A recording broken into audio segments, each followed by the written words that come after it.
Thank you very much, everybody, for giving me opportunity to be talking to you this afternoon. Can I say afternoon, or morning, or evening, depending on where you are.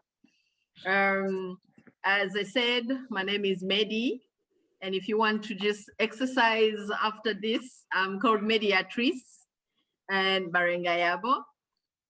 Born in Burundi, 1979, on the 9th of September, in a small province of Burundi, and from 9 children. Out of those 9 children, 2 are from my stepmom, and I'm the 6th of the 7th. And Burundi, if you don't know where it is, I'm happy there's somebody from East Africa. Karibu. Karibu means welcome. It's a very beautiful green and hills country, and it's really beautiful. Despite its violence, civil war that it has faced for 5 decades, I think it's a beautiful country, and I'm glad to be born there, although I did not get a chance to live there. And so as we continue, I will try to give you a short brief of my story and just to share what God has done in my life and how I managed to be who I am and be able to be speaking English today, whereas I come from the country that speaks French. And this is a surprise to many, especially even here when I speak, they're like, but you're from Burundi, how do you speak English? And I'm like, that's God's grace. So don't ask me much. So that's what you're about to hear. Now, being born in Burundi, I was as happy as every child as we grow up. Although my family were not rich, were farmers, they were able to provide as much love as any parent can provide to their children. I was stubborn, very stubborn. I enjoyed playing like boys, although our culture is very strict and was even more strict here at that time, that girls should not be playing with boys. And I'm very inquisitive. When you tell me something not to do, I would want to understand why. So I would ask my mother, and my mother would just slap my face at time. Why are you asking too much? But I would run to my dad, and dad being a dad would tell me, no, you can go play, but don't be aggressive like boys. I don't know how to reduce my strength. So I would go and try, but I would end up doing it like boys. It used to cause problems in my community because my mom would not be accepted by many family because they think I'll bring a bad behavior to their children, and it would really be bad, but I never stopped. And the best thing that I enjoyed as a child was every Saturday, evening, we all have to go run to church as children to be able to go rehearse if we are in the singing or drums and all this.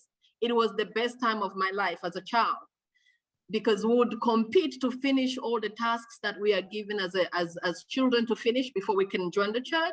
And I would try to do fast so I can run with boys and be the first to get there. It was the most touching thing to see that I could be able to run with boys and be able to, be either the first or the second, but not the last. And that I had carried in me, knowing that if I can do that as a girl, even my daughter or any other girl can do it, but it was not allowed. Beyond that, I also enjoyed asking many questions to my family when I see kind of violence is happening, women being beaten by husband, and we go there and watch and nothing is done. They could not ever be able to answer, but there's a word that my mom used to tell the ladies if they come to cry to her, that is how it is built, meaning, you can be beaten, it's okay, because everybody else go through it. And those are the things that I carry in me and feel like, although it was taken as a culture, it has to change now. But anyway, to cut the story short, I really enjoyed my childhood, especially the Christian values that my family installed in me. One, to have faith, a hope, trust, and believe in God. And those has been the values that that walked me through the journey you're about to hear, that when you have faith and hope and you trust and believe in God, it does not matter when the answer will come, but it will come anyway by his timing. So those values really, I walked with them throughout my life until I was 14. And when I was 14, Burundi, as I said when I began, it has been a country that is known for civil war. And as I grew up, not knowing as a child what my parents and my sibling or my elders used to go through, I faced it when I was 14, when the president in Burundi was killed in 1993. He was killed 3 months after he was elected. And his assassination brought a lot of fear. Just hold on a little.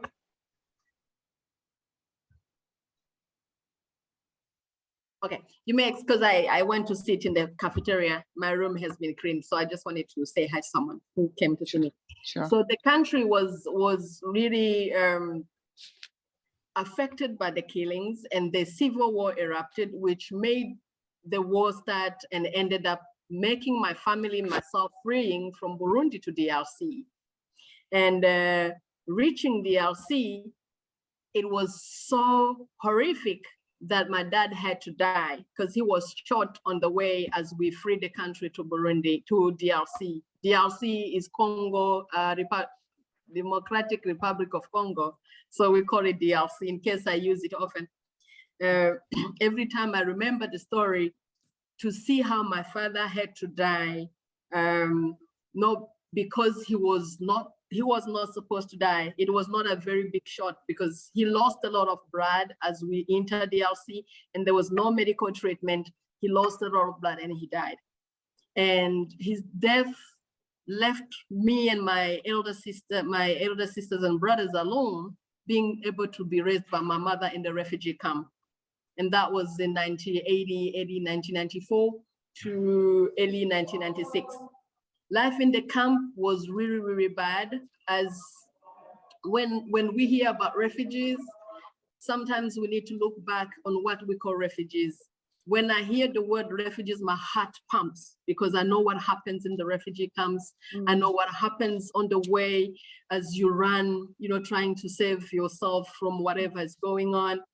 And as a young child, at the time, I could not understand. I could not understand until 1996, living in the camp, and the attack began when the refugees were attacked. That was the most time that I got to understand what a war is and what being a refugee is. In the camp, eating badly or not eating was not a problem because it was overcrowded. So we'll play as a kids in the evening, we'll be okay. But leaving the camp, running away in the night, I lost my mind as a child because the attack began in the evening and my mother just screamed and said, guys, run, don't wait for me. I'm too old to run with you, but I know that God will be with you. Wherever you go, just do your best and put God first in everything you do. Just remember everything we taught you when you were kids. And running, it was not a problem, but in my mind was, what happens if I don't meet my mother as we continue to run? Yeah. The one thing that my mom did that everybody at home, until today, I'm also doing it for my daughter, is that during the time of being a refugee in the camp, my mom had knitted a belt out of African prints. The lady who was born in Tanzania would know the African prints. It's like the things that we wear, the African pine. So she had made a belt for everybody, and she had put money inside and gave it to us. And every child would have 2 trousers all every day, because if you run, you have something you are wearing and you have money. We could not understand it, ever. I could not understand it. My elder brother that I follow, the second day the money will be finished. He will go and spend it with other boys. Right. I kept the money with my younger sister and others. I could only understand it that night when she said, run. The money you have in that belt will help you if we don't meet. Okay. So we had to run. 5 days later, finally, we reunited again in another area within DRC. There's a very big river called Rusizi, which is between Burundi and DRC. So we were there and we met with other friends and other families and people we met there. And meeting, we spent almost 1 week and a half. It was calm, no war. But after a week, we could hear rumors that we'll be attacked again. And you are a refugee trying to find a refuge, but you get attacked. I still don't understand today, but as I grow up, I'll try to understand what was happening. I can remember that one evening before we were attacked, my mother said, since children were sleeping in one tent, she said she's cooking for us because in the morning, women will go to find the wood to cook food. So she cooked beans and corns. And she said, tomorrow, guys, you can play. When you're done playing, you can eat. Little did I know that that evening, we will be attacked again. So we went to sleep around midnight-ish, then the bomb started. I was the only elder amongst the children that were sleeping in the same tent. I did not have any idea because I had to be responsible. What would I say if I ran without them? So we always had a traditional ball that I can call basketball. Traditional ball is made out of recycled bins of bananas and plastics that we used to play handball or football. So we had so many ropes in the house. And so I took some of those ropes and I added to the African prints that we had at home and made the long rope. We were 8. And so I needed to make sure that all those children can hold on it. Wow. And then I wrap it in my how can I say it? My stomach around so that they can hold behind me. But then I was thinking, what are they going to eat if they get hungry? So I carried the pot of the food that was cooked last night on my head. And I told them, I'm not going to run, but I will walk faster. If anybody will leave the rope, they will be lost. So I'm not going to be accountable. So they had to follow me. Everybody will run and leave me, but we walked. And as we got into the forest trying to come to Burundi, in the morning, everybody were hungry. I was only feeding children. I fed those children I was with and the children that I met there. And I still had some more food left. So in the morning, many families would also ask, can you give us something for the kids? Or like, bring the kids, I'll give them, but I won't give something for you because I did not eat as young as I was because I was afraid what's gonna happen for these children. So the following morning, really, I fed more families. I became the refugee humanitarian response for children only. And when it came to drink water, because we were in the forest, so we had everybody would remove their shirts, put it on top of the normal water, the water that is just grow itself in the forest, and you just drink. And that's what we lived on for 2 days. Wow. And the following day, we got a news that there's a boat that takes people to Burundi, but it can only operate in the night because during the day, there will be military, so we will be shot. So I went and I took some of the money. When I went to pay, I left the kids there. When I went to pay, I met my brother there and I was like, oh, I have your 5 children, come get them. Oh my God. And then he said, no, I'm with your sister. I'm like, oh, I have your children. Come, let me bring your children. And the left of the food, I gave it to them and the children. And I said, you know what? You sort yourself. But I had to help my sister because the husband was shot that night and he died. So I had to stay with my sister. So I remember that night it was raining. And when it rains in Burundi, it rains very, very bad. It was rainy and flooding. I cannot count how many people died that evening trying to cross to go to Burundi, and it was in the night. And the guys who were trying to help us go cross the river was using a tent to be able to carry many people. So you sit in the tent, they carry onto the tie on top.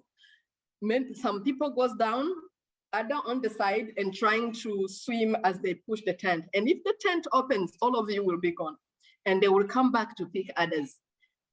I sometimes when I remember those stories, I see how blessed I am on how God could save me among us the other. There were 2 tents that went before us. The third one, it was us. When we arrived, we screamed the names to hear somebody. There was no one talking.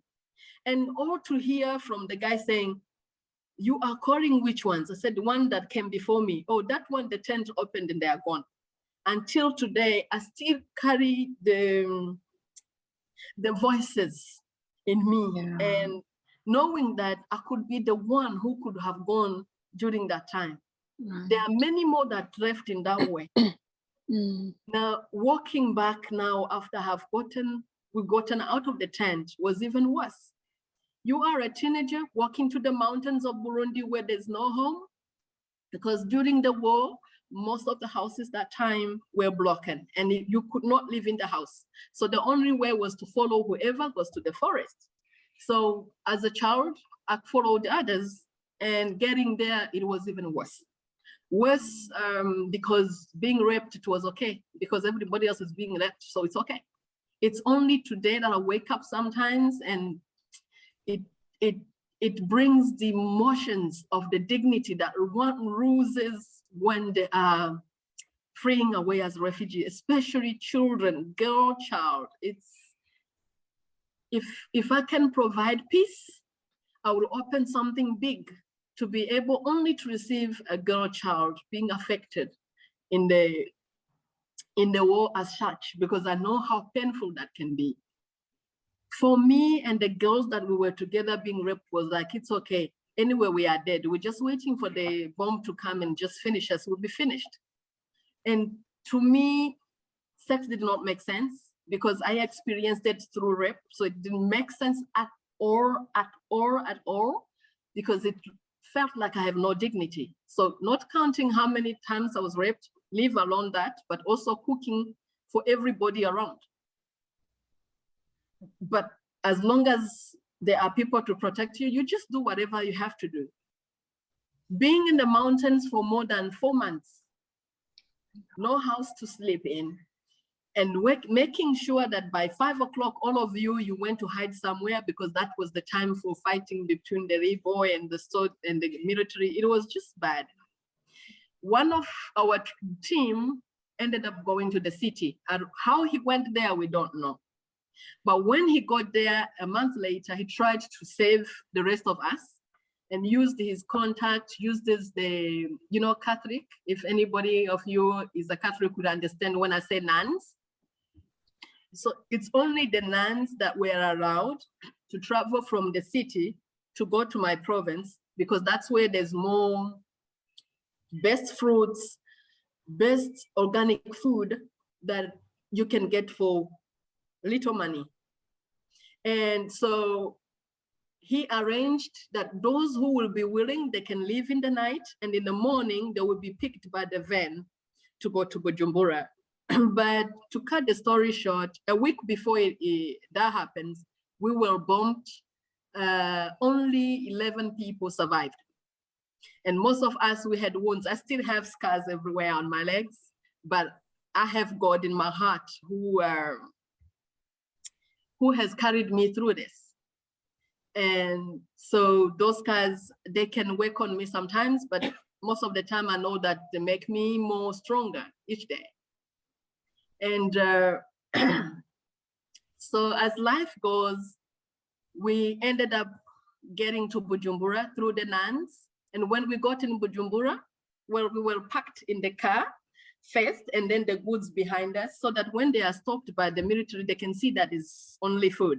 And we were 7, 4 others refused to come. They were like, we are already dead. We're not gonna waste our time. And truly speaking, none of the 4 survived. And the 7 of us, is only 4 of us left. 3 others died because I think they could not be able to carry the pain and everything. and one of them had a wound in the heart, so I think he couldn't survive that after we have reached Bujumbura. I remember getting to Bujumbura, the families that they divided us could not take the smell that we smelled, not only the wounds, but we ourselves were smelling.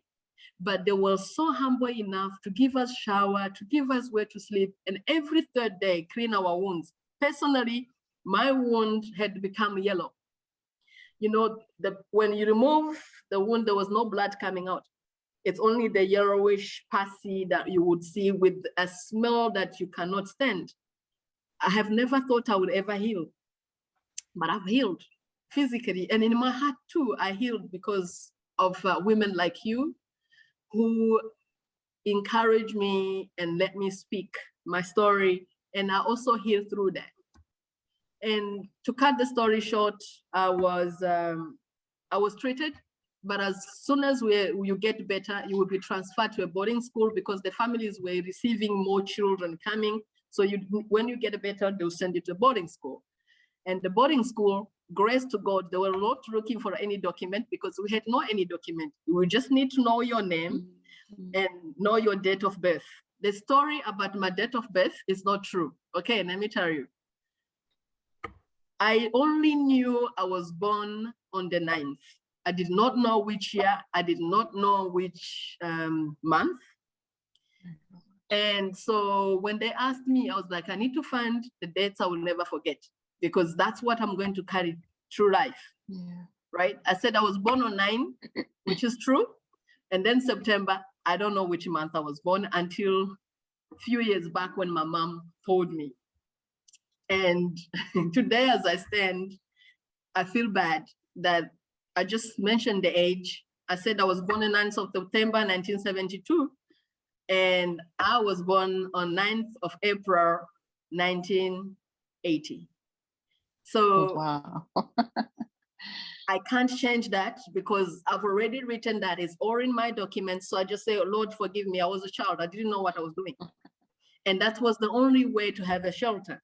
Yeah. Now, getting to the boarding school, I had to live like other children. I never told anybody my story, but the rector of the high school and all the teachers, they knew that these are the children that are being rescued. So we had a really special support, but none of the children in school knew what was happening. They could think I also have a family, but I never had one.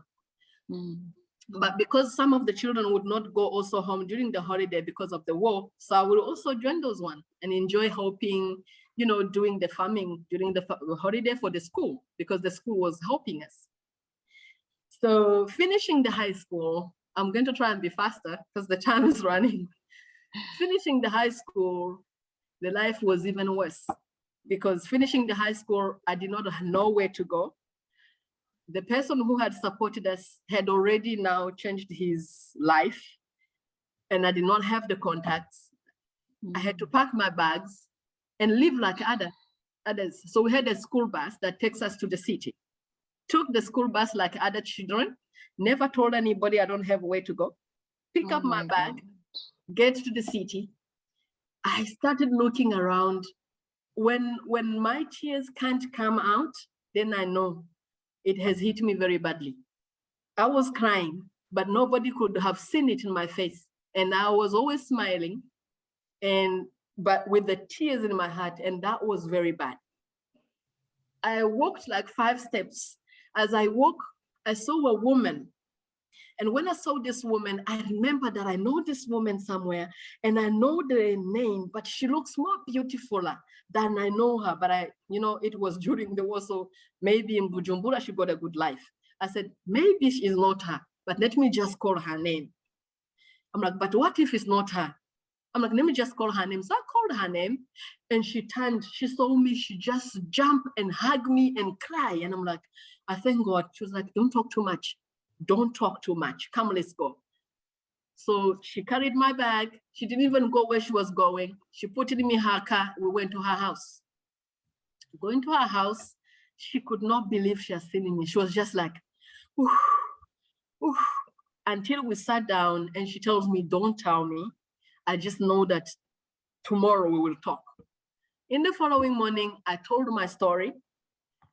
And I can tell you where I met the lady. I met the lady where I was feeding children with the food that was cooked. Okay. And her children also benefited. And then she comes from the same area where I come from, and she studied with my elder sister. So it was easy for me. And she was like, you know what, don't tell me much. I want to know what's your plan. I'm like, I don't have any plan. I've just done my high school. I don't know where to go. And she asked me, what do you want to study? I'm like, well, I want to study nursing or medical school. And she's like, why? Because that's how I'm going to get easy job. But where did you get sent? I'm like, well, after the high school, they gave me what we call pedagogy. It's a school for teaching. And that does not provide a boarding school in the university. So I had to say, I have no choice. Let me just go. And she was like, don't worry.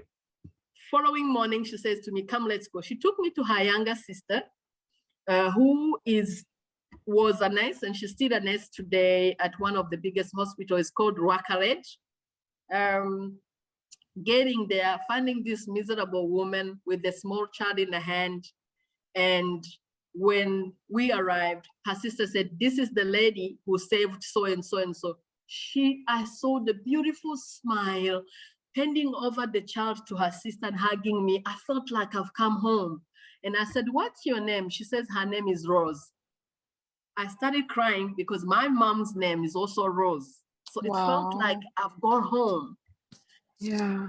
So hugging her, she's like, you have arrived, don't worry. So to cut the story short, she's the woman who helped me to enter into medical school as a nurse. It was late, it was like 2 months late, but I have to be accepted. She had to push in, and I started my nursing. And she paid, and her sister, for registration fees. And now they could not get money to continue paying, but at least I have where to stay. One Sunday morning, as a singer, a good, God believer, knowing that God would provide, I went to this church. It's a Methodist church where my father used to be a missionary. Getting there, I'm a child, nobody could remember me, but I remembered one of the guy that Dad gave a scholarship to go and study in Kenya. He was the representative of the church.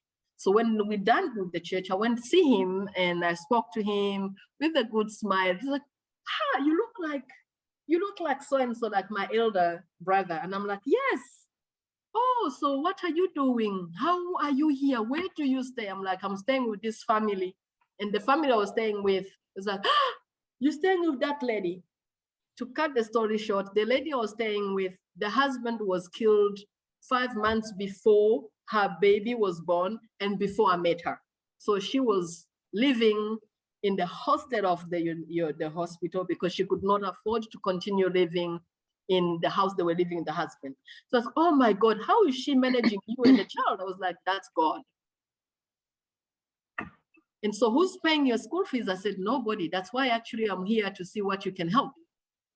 He immediately said, tomorrow come, the church will give you a check.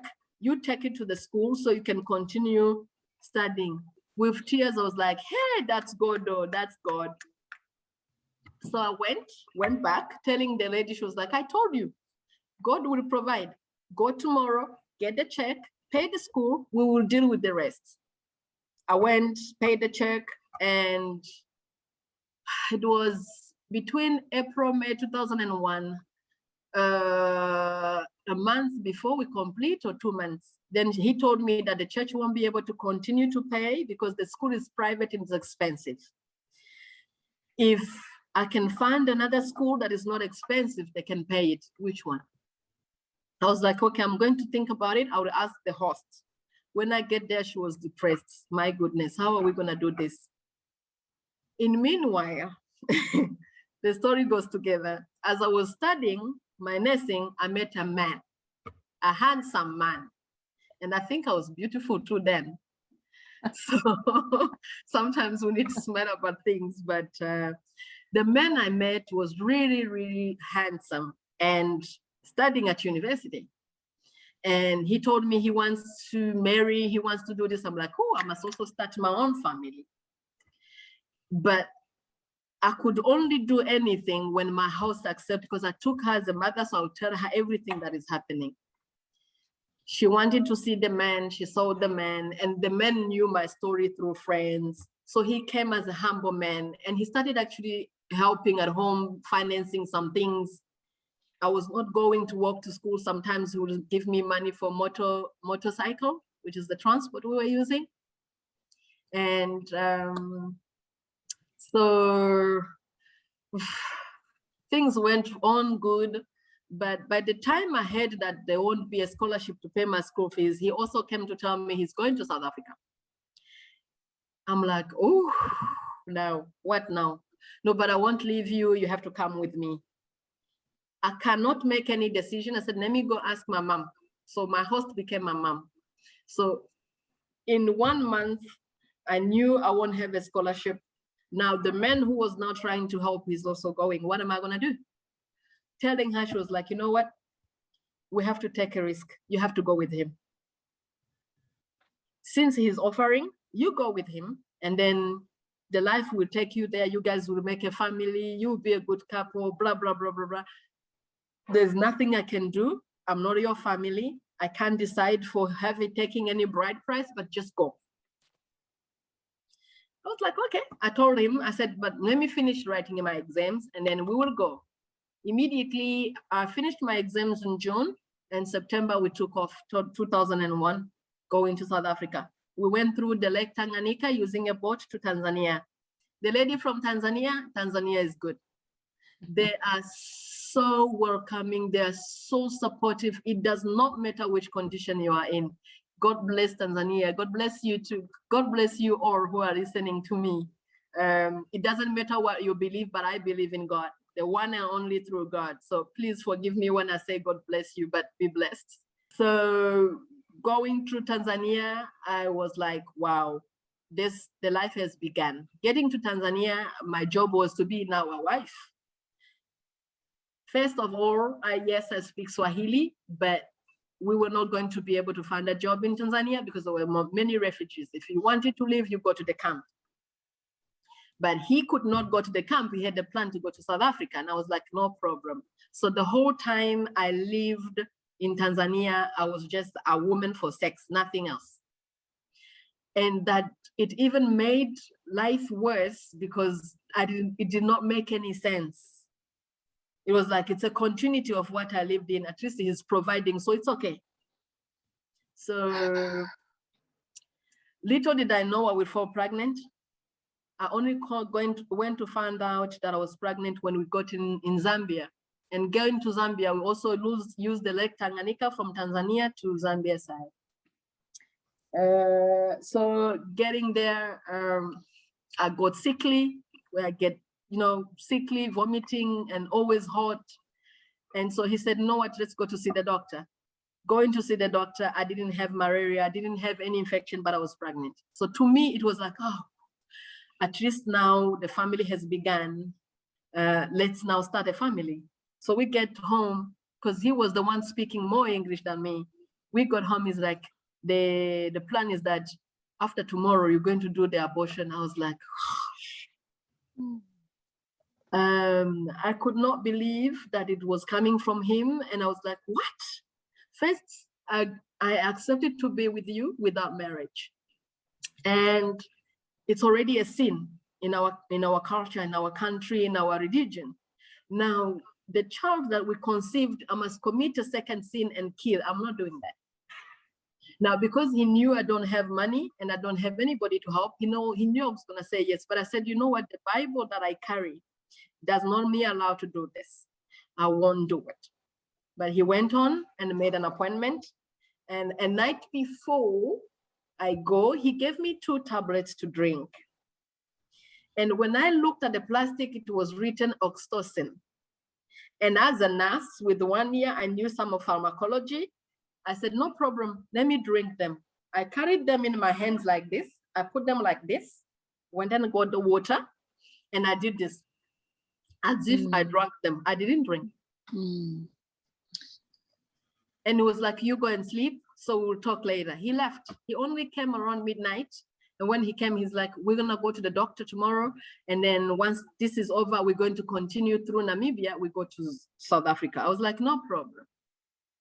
In the morning, he didn't go with me. He gave me his wife's friend to go with me. We get to the doctor. I had put my story together. And I said, no. The doctor was like, are you feeling any cramps? I was like, no. Did you drink the tablets that your husband gave you? I'm like, no, I have them. Here. He said, but he told me you drank them. I'm like, no, I faked, but I'm not going to do it. This is not what I believe in. The same God who have protected me from so many things I have gone to, he will protect me with this child. If I had to die with, I would die with her, but I'm not doing it.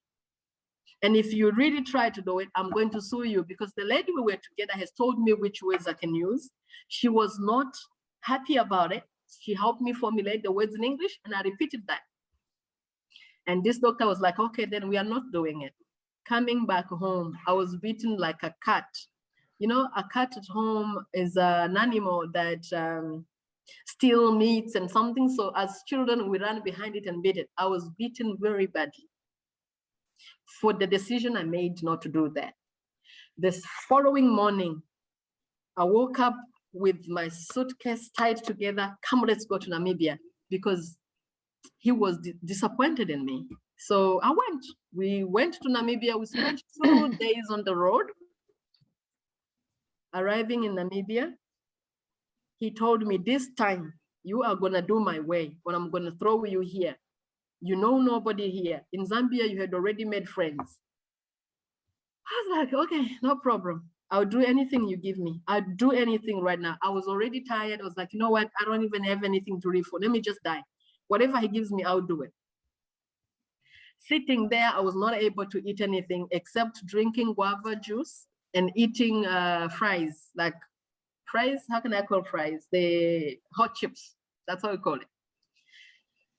He went and he brought the juice, and he normally bring the juice in the bottle and put it there. I'm the one to decide to go and take a glass and drink it or use the bottle. So he went, took it in the kitchen, spent like 3 minutes good there and brought it in the glass.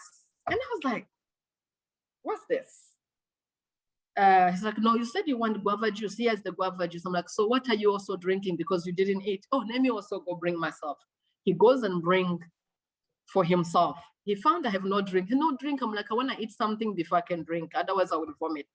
He runs to the kitchen to bring bread. Then I took the juice like this. I exchanged. I don't know what and who, but I know it's God. I put the juice on his side and I took his and I drank it. When he came back, he was like, oh, let me put more juice. He go now bring the bottle. Filled my glass. I drank it again. He says, okay, let me drink mine. He drank his. He didn't finish. And he's like, this juice tastes like it's expired. I'm like, no, it tastes good to me. Maybe because I'm craving it because I'm pregnant, but it tastes good. Then he puts more in my glass. I drink and I ate the bread. Then 5 minutes later, he asked me, how are you feeling? Are you not feeling cramps? I'm like, no. I told you this juice is expired. I'm feeling cramps. I'm like, he himself is feeling cramps, not me. Oh my God. So, wow. So to cut the story short, he ended in hospital for I think 4 days. My neighbor took him, the one who was hosting us in Namibia, and I never had a chance to go and see him at the hospital. Now, as I was now cleaning his clothes, that's when I realized the tablets he had given me in Zambia and I gave to the doctor. He brought them back.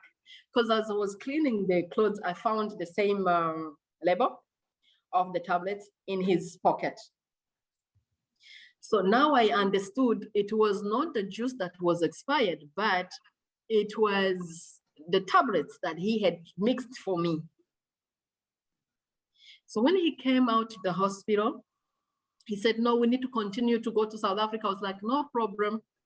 But I never told him because he might be angry and dump me where I don't know what to do in Namibia. And mind me, my English was not good. It was the English I knew was to ask for food and to ask for address. The rest I did not understand. So he spent another week with me, waiting for him to get better. And then he said, we are leaving the following morning. And I'm like, okay. So when we went, he took me to the truck stop. And he says, no, we can't go together the truck takes only one person. So because you must go first before me, take this truck. He paid the truck man who took me, and I will take the following. Little did I know that he's gonna take a bus and go through Botswana and find a way and come to South Africa while I went through the truck. So, and in the truck, when you don't have passport, so you sit between the goods, and then the truck takes you however days you are there. You're not getting out. You do everything there. If you want to do the toilet, you do it there. So I went in that truck. I had a 5 liter of water, 2 bottles of guava juice, and 1 bottle of Coke. And I have 2 loaves of bread and a chicken. So, and a bucket now to do whatever number 1 and number 2. I still see the drawing in that time, which was headache. So as I landed inside, I found another guy inside who was coming from Tanzania in that same truck going to South Africa. He was from still in South Africa, a good guy. God bless him. So he was coming from the same area where I come from. So for him, his brother in Canada had made the contact somebody in South Africa to receive him so that he can begin his process to join him in Canada. So when he saw me, he was like, you are gonna die here. You cannot. He did not see that I was pregnant because I was wearing something very huge. He thought it's just things for cold. Then I'm like, I'm not going to die. He's like, my dear, I've been sitting in here for how many days? I'm like, yes, I'm gonna make it with my small bag, my bread, my whatever, and the bucket to do whatever I had to do. He looks at me, he's like, my sister, this is a mistake. Why didn't you stay here in Namibia? I'm like, no, don't ask me, let's go. As we go, we're talking about the stories of what we went through. Then I told him I'm pregnant. He could not believe his eyes. What? And where you going? I'm like, well, my husband, he's taking the following track. So he has spoken to people in South Africa who will pick me up at the truck stop. Little did I know who's picking him up. That is the person who's going to look after me, because he never made an arrangement in South Africa. We spent a few days on the road, more than 5 days on the road to arrive. When we arrived, there was nobody there to pick me up, but there was somebody to pick him up. And the person who was coming to pick him up is my elder brother's wife, which it was this today that I know that God exists and nobody will take this away from me, because when I arrived, I knew that there's a family. Seeing my brother's wife, I was like, ah! She busted crying because everybody knew that I died already because of the story that is being told. She could not believe, and now I'm pregnant. 2, nobody's to pick me up. And I'm like, no, there's somebody who's coming. Here's the telephone number. She called, she's like, I'm gonna call them, but I'm taking you to your brother. You are not going to the strangers when I'm here. I'm like, no, you can't. But look, these people were never told I'm going to be picked up. And they said they are busy. They can come and pick me up by my brother's house. I ended up finding a shelter that God has provided for me. Getting to my brother, it was so emotional for all of us because I also knew they died. So to cut the story short, I spent 2 weeks, good 2 weeks at my brother's house without any news. But every time I call these guys, they will tell me, we will tell you tomorrow. But the man arrived before me and he never looked for me because he used the bus. Yeah. Now, Burundian, we like looking for each other and we talk. They have already there's a woman from Burundi who is pregnant, and there's a man who also came, but they have not met. So one day in the morning, my brother said, I don't attend these Burundian gatherings, but I'm going to attend these Burundian gatherings because I need to see. I was told that your husband is here. I was like, okay, let me join you. So we went to this Burundian gathering. My husband was there. And the family that was supposed to host me, they were there because they know my brother don't go into those things. So they knew he won't come. Cutting the story short, yeah, saw him, he saw me. The second day he came to pick me up, he found a place to stay, fine. but he never gave up on abortion. I was Oh my now, God. yeah, he never gave up on abortion. When we got there the following day, he took me himself. He said, you know what? This thing, I don't want it. Let's go. I was like, oh, let's go. Now I know some English. Let's go. Oh, goodness.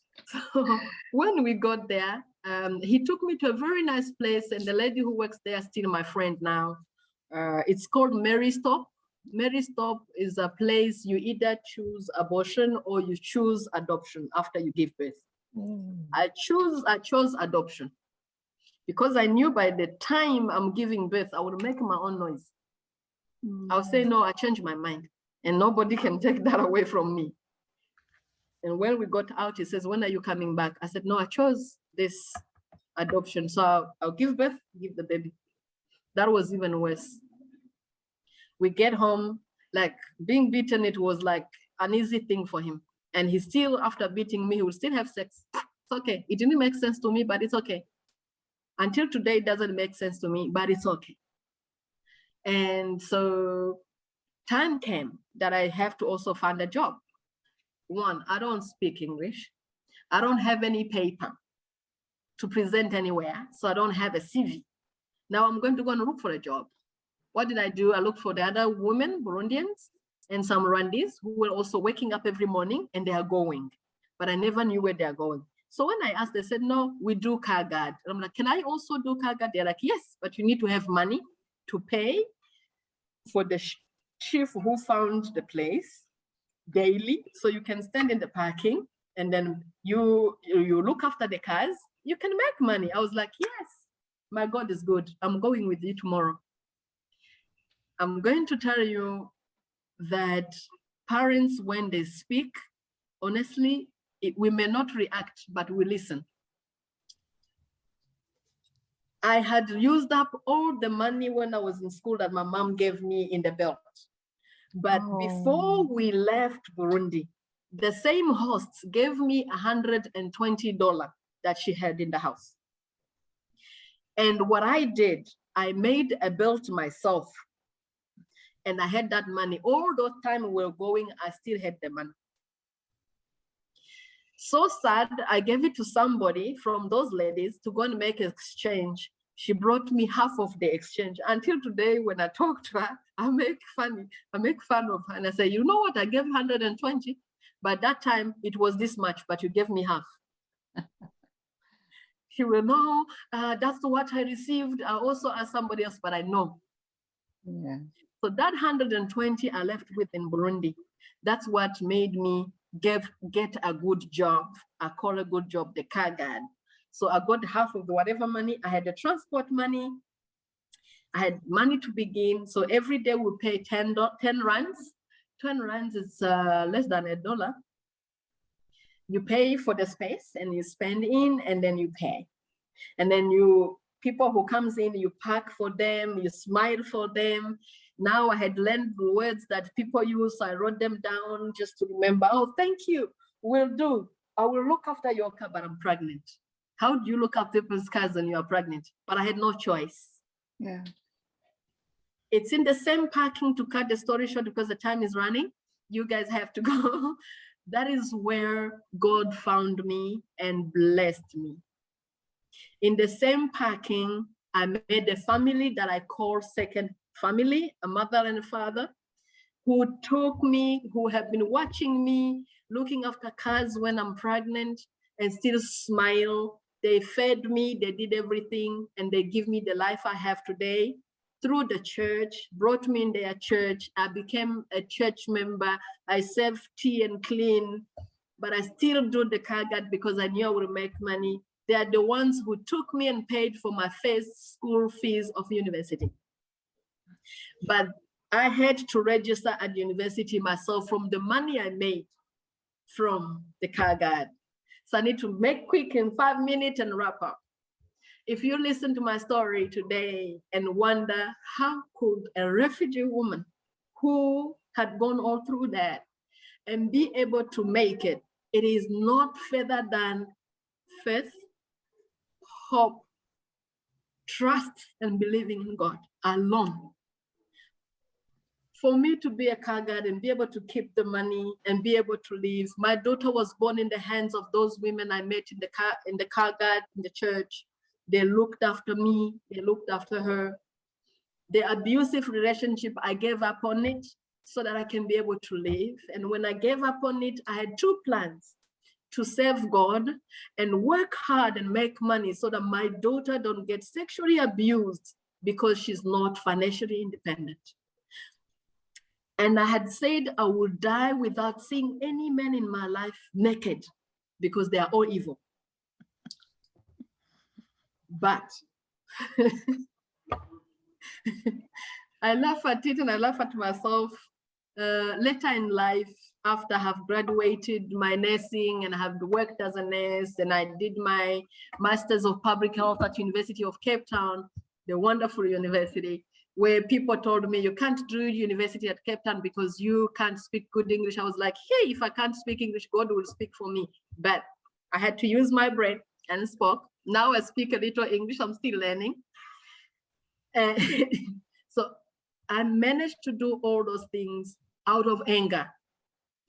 It's the anger that made me be strong and say, you know what, it doesn't matter this situation. I need to get out of it and be able to fight for my daughter. And if I can fight for my daughter, I'll fight for any girl. And every time I'm faced with difficulties in life, even today, every woman with me or without me, even if you make a mistake, I'll protect you because I know what it is to be a woman and live a life without having any hope for future, for tomorrow. So I graduated with nursing, found a job, graduated my master's, found a job, worked with, as she said, UN peacekeeping, now working with the International Organization for Migration. And my story don't end there. My story don't end there. I'm now relocated. I'm in Burundi. I decided I need to go and impact my own country. And every now and then I travel to my home place and tell the story to my kids and say, hey, this is where we passed. I don't know how many bodies are there. I don't know how many bodies are there, but this is my story. My daughter knows my story than I know anyone else in the world. But one story I have refused to tell her is the abortion, although she found out from stories being told. When she asked me, I was like, leave it. It's not your problem. You are not leaving? What's that? So, but she knows my story and she's as strong. I think she's better than me. And I pray that she becomes more stronger than me. And when I'm faced with these difficulties, I'm being challenged, I'm being discriminated, I only carry one thing. This situation will not be permanent. And that's what my dad used to say. My children, whatever will happen to you, it will finally end. So don't dwell on your problems. Don't let them be, don't let carry you. It will end. It will not be permanent. And he will be telling my elder brothers and sisters of the wars he had gone through, it has ended. So even whatever to come will end. So I would sit and just look at it, it will end. I had an issue where I work now within IOM. I was not allowed to be there. I was told that from the ethnicity you come from where you come from, you're not supposed to work with IOM. You have 3 months to leave. I was like, boom, let me see this 3 months. And I had said to myself, I'm going to pack my things and go and be a refugee. And I will run and say, I'm not a Burundian. But I stood firm and I said, you know what, I'm not going to allow this. I made a plan to talk to the right people. Today, those who were fighting against me, I'm the one who is mentoring them. Those who were fighting against me, I'm leading them because they cannot go anywhere not through me, because I'm the vice chairperson of the Global Association of IOM. So they have to go through me. And I have forgiven them. I sat them and said, you know what, you're not gonna lose your job. You did not know what you are doing. I forgive you. And every time I was faced with problems, I would take the story of David in the Bible, when he was able to defeat Goliath. Every situation that comes to me, I call myself David, and I say, hey, if David could be able to win Goliath, I'm going to win this too. My story is long. You will listen to it forever. I was supposed to only use 30 minutes, but I used a lot. I will end there. And I really want to say that you are blessed. And thank you for blessing me with this space.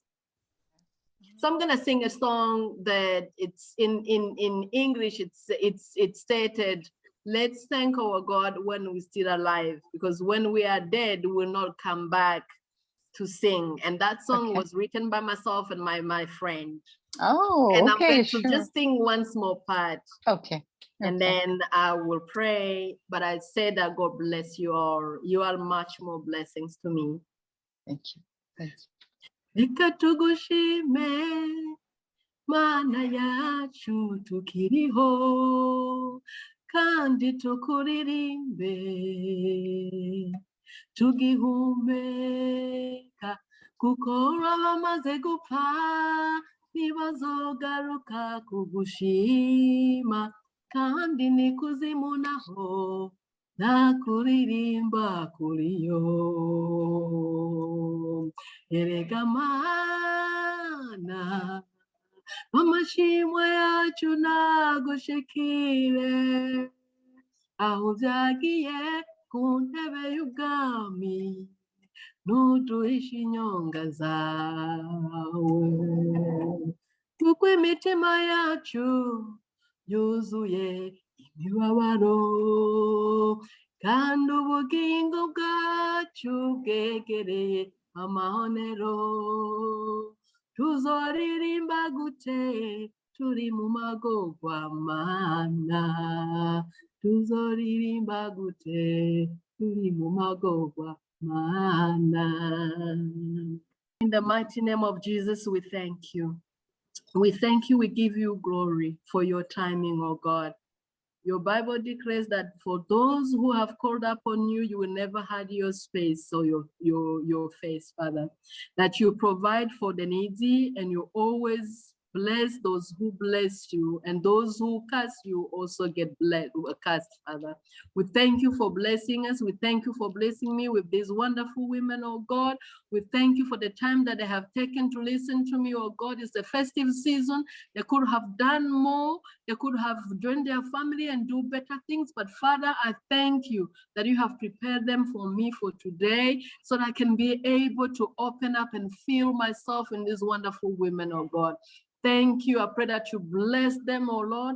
I pray that you protect them, oh God. You be with them during this festival season, oh God, that every sickness that is going around will never touch them in the mighty name. We thank you, Father, that you have all things made possible for all of us, oh God, and that for those who believe in you will never put them to shame. Thank you for making them believe in this program and be able to listen and invest their time in it, oh God. Father, use them as a vessel, oh God. Father, open the doors for them to listen to more stories. But Father, the told stories, oh God, should be the stories to build and heal the heart of many who will listen to it. I give you glory for this time. I give you honor and I give you everything because everything belongs to you, oh God. We thank you for joy in Burundi. Thank you for my husband, my little boy. Father, protect them, oh God, until I get back. But we give you glory that for this is the beginning and you are the beginning and the end. But Father, wherever you're taking this story, wherever you are bringing it to, Father, I pray that it be a story to heal and bless and invest and develop the hearts of many women out there. We give you glory. We give you honor in the mighty name of Jesus forever. Amen.